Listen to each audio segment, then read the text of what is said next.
जय हिंद दोस्तों, स्वागत है आपके अपने परिवार एग्जाम पीक पावर में। मेरा नाम है योगेंद्र और आज की सेशन में हम आपके लिए लेकर आ गए हैं मोस्ट इम्पोर्टेंट क्वेश्चंस जो कि आपके एग्जाम में पूछे जाएंगे। तो इस क्वेश्चन को आप लोग अच्छे तरीके से समझ लीजिए क्योंकि बहुत ही इंपॉर्टेंट ये क्वेश्चन है। इस सेशन को आप लोग एक सेकंड के लिए भी स्किप ना करें, आपको ये क्वेश्चन एग्जाम में देखने को मिलेगा, समझे ना। आप लोग इस सेशन को कंप्लीट देखिए, समझे।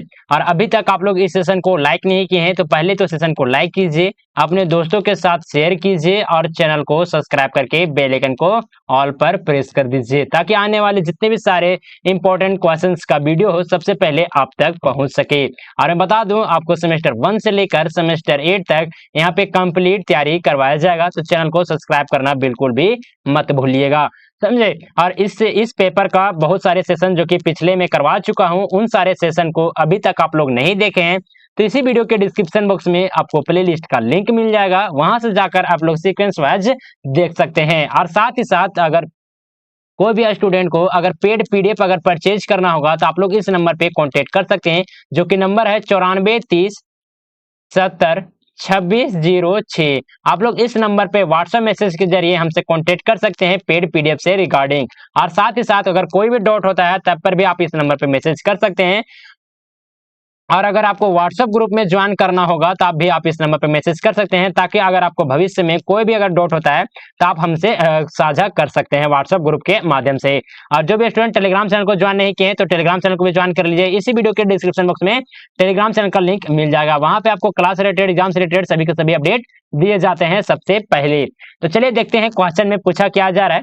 तो चंद्रगुप्त प्रथम की उपलब्धियों की विवेचना करें। जो चंद्रगुप्त प्रथम था उनके उपलब्धियों के बारे में चलिए हमको बताना है इस क्वेश्चन के माध्यम से।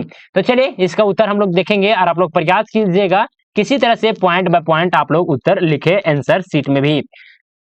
हम लोग इसका उत्तर लिखेंगे चंद्रगुप्त प्रथम गुप्त वंश के संस्थापकों में से एक थे। जो गुप्त वंश के संस्थापक थे उनमें से एक कौन थे, तो चंद्रगुप्त प्रथम, समझे ना।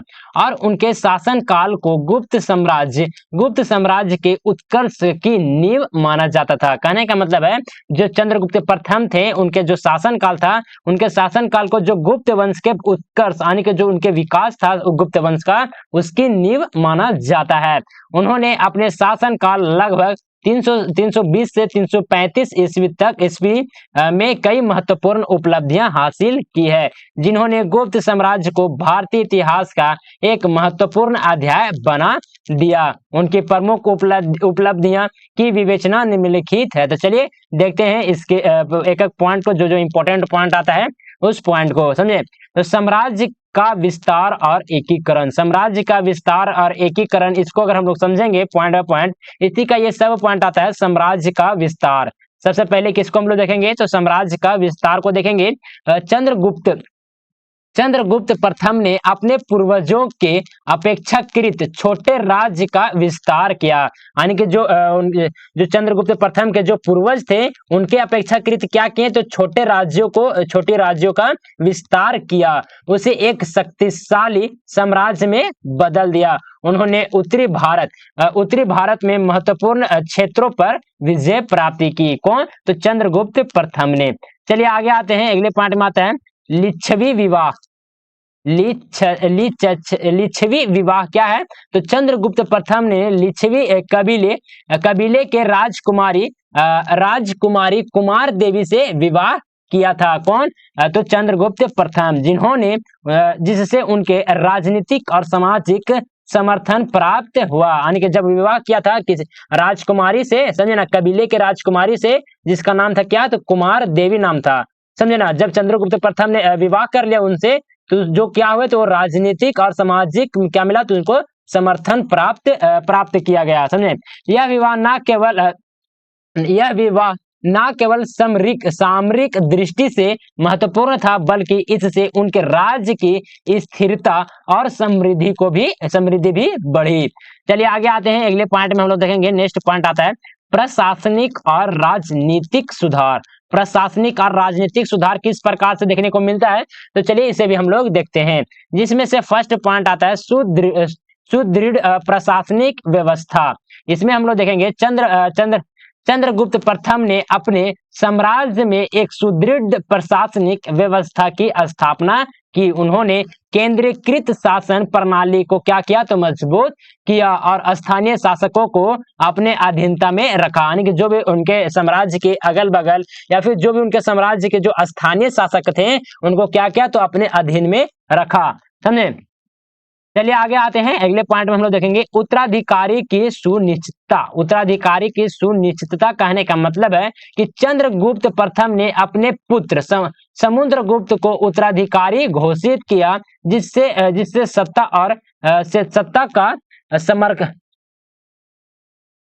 का संक्रमण सुगम और स्थिर रहा। कहने का मतलब है कि जब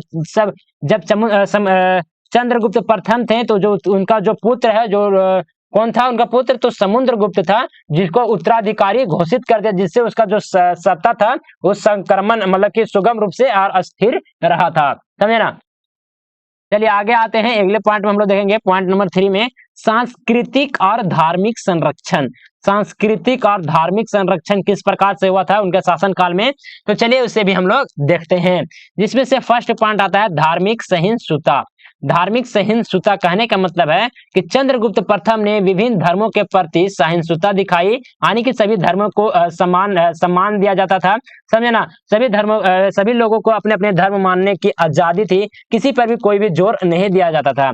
उन्होंने हिंदू धर्म के विकास को क्या किया, प्रोत्साहित किया, लेकिन बौद्ध और जैन धर्मों की प्रति भी सहिष्णुता बरती। कहने का मतलब है कि उन्होंने हिंदू धर्म के प्रति प्रोत्साहन किया, उनको हिंदू धर्म को ज्यादा विकसित किया, लेकिन ऐसा नहीं कि सिर्फ हिंदू धर्म को ही प्रोत्साहित किया गया, लेकिन ज्यादातर हिंदू धर्म को ही किया गया था, लेकिन साथ साथ बौद्ध और जैन धर्मों के प्रति भी सहिष्णुता भी बरती। कौन, तो चंद्रगुप्त प्रथम। समझे ने। चलिए आगे आता है, इसके बाद जो भी उत्तराधिकारी आते हैं तो सभी लोग धार्मिक सहिष्णुता के मार्ग पर ही चलते हैं। समझे ना। ऐसा नहीं कि उनके जो उत्तराधिकारी आए वो फिर हिंदू धर्म को ही ज्यादा बढ़ावा देने लगे और अन्य धर्म वाले लोगों को शोषण किया जाने लगा। इस प्रकार से नहीं हुआ। जो इनके उत्तराधिकारी भी थे उसी प्रकार से क्या करने लगे, तो धार्मिक सहिष्णुता के ही मार्ग पर चले।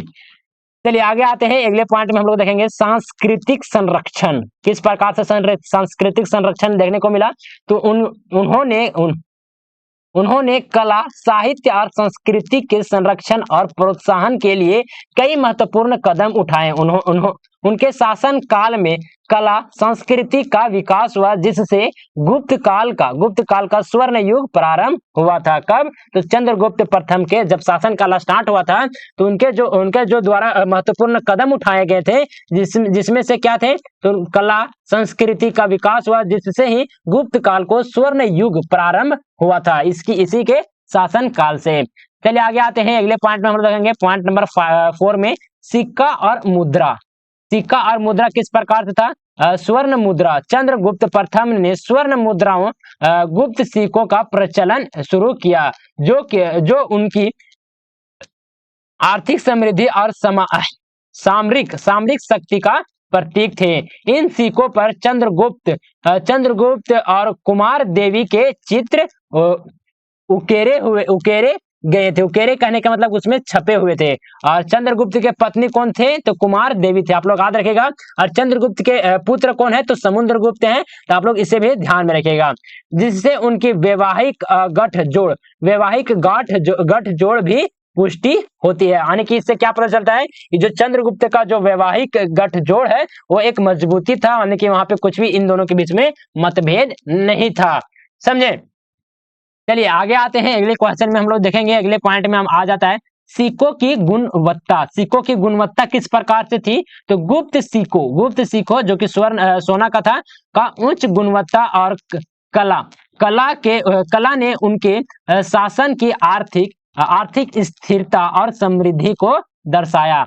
चलिए आगे आते हैं, अगले पॉइंट में हम लोग देखेंगे, इस क्वेश्चन का लास्ट पॉइंट आ जाता है सैनिक शक्ति और रणनीति। सैनिक शक्ति और रणनीति कहने का मतलब है कि सैनिक शक्ति को हम लोग सबसे पहले देखेंगे। चंद्रगुप्त प्रथम ने एक मजबूत और संगठित सेना का निर्माण किया, जिससे उन्हें अपने साम्राज्य के विस्तार और रक्षा करने में मदद की। चलिए आगे आते हैं, अगले पॉइंट में हम लोग देखेंगे रणनीतिक गठबंधन। रणनीतिक गठबंधन किस प्रकार से था? तो लिच्छवी वंश के साथ गठबंधन ने उन्हें राजनीतिक और सैन्य शक्ति में वृद्धि प्रदान किए, जिससे अपने विरोधियों को परास्त कर सके। कौन? तो चंद्रगुप्त प्रथम। और लिच्छवी वंश के जो कौन थे? जो इनका राजकुमारी था कौन? तो कुमार देवी था। कुमार देवी के साथ ही चंद्रगुप्त प्रथम का यहाँ पे विवाह हुआ था। चलिए अब देखेंगे इस क्वेश्चन का निष्कर्ष, जो कि इंपॉर्टेंट ये हो जाता है, तो आप लोग निष्कर्ष को भी लिखना बिल्कुल भी मत भूलिएगा। तो निष्कर्ष में हम लोग क्या लिखेंगे? चंद्रगुप्त प्रथम की उपलब्धियों ने गुप्त साम्राज्य की नींव को मजबूत किया और भविष्य में गुप्त सम्राटों के लिए मार्ग को क्या किया? तो प्रशस्त किया, मजबूत किया। उनके शासन काल में साम्राज्य का विस्तार, प्रशासनिक सुधार और सांस्कृतिक संरक्षण और आर्थिक समृद्धि जैसे महत्वपूर्ण पहलुओं ने गुप्त साम्राज्य को भारतीय इतिहास में एक प्रमुख स्थान दिलाया। उनकी उपलब्धियों ने गुप्त काल को स्वर्ण युग के रूप में प्रतिष्ठित किया और भारतीय सभ्यता के विकास में महत्वपूर्ण योगदान दिया। तो चलिए आप लोग को ये सेशन कैसा लगा, हमें आप कमेंट के माध्यम से जरूर अपना फीडबैक दीजिएगा, समझे। और अभी तक आप लोग इस सेशन को लाइक नहीं किए हैं तो पहले तो सेशन को आप लोग लाइक कीजिए, अपने दोस्तों के साथ ज्यादा से ज्यादा अपने क्लासमेट के साथ शेयर कीजिए, ताकि उन्हें भी भला हो सके, उनका भी, समझे। और चैनल को आप लोग अभी तक सब्सक्राइब नहीं किए हैं तो चैनल को सब्सक्राइब करके बेल आइकन को ऑल पर प्रेस कर लें, ताकि आने वाले जितने भी सारे वीडियोज हो सबसे पहले आपको नोटिफिकेशन के माध्यम से मिल सके। और मैं बता दूं, आपको सेमेस्टर 1 से लेकर सेमेस्टर 8 तक आपको इस चैनल पर कंप्लीट तैयारी करवाया जाएगा, तो चैनल को सब्सक्राइब करना बिल्कुल भी मत भूलिएगा। और जिन भी स्टूडेंट को इसके बाद आने वाले सेशन, जो कि इसी पेपर का होता है इंपॉर्टेंट क्वेश्चन का, और जो इससे पहले जो सेशन में करवा चुका हूं, उन सारे सेशन को अगर आप लोग देखना चाहते हैं सीक्वेंस वाइज एक ही जगह पे, तो आपको इस वीडियो के डिस्क्रिप्शन बॉक्स में प्लेलिस्ट का लिंक मिल जाएगा, वहां से जाकर आप लोग सीक्वेंस वाइज सारे के सारे सेशन को देख सकते हैं। और साथ ही साथ अगर जो भी स्टूडेंट को अगर पेड पीडीएफ परचेज करना चाहते हैं तो आप लोग इस नंबर पे कॉन्टेक्ट कर सकते हैं, जो कि नंबर है 9430702606। आप लोग इस नंबर पे व्हाट्सएप मैसेज के जरिए हमसे कांटेक्ट कर सकते हैं। कहीं पे भी कुछ भी दिक्कत होता है, कुछ भी डाउट होता है, तो आप लोग इस नंबर पे मैसेज कर सकते हैं। साथ ही साथ आपको व्हाट्सएप ग्रुप में भी ज्वाइन करने का लिंक आपको भेज दिया जाएगा, ताकि भविष्य में कुछ भी डाउट होता है तो आप लोग ग्रुप मैसेज के जरिए हमसे जुड़ सकते हैं।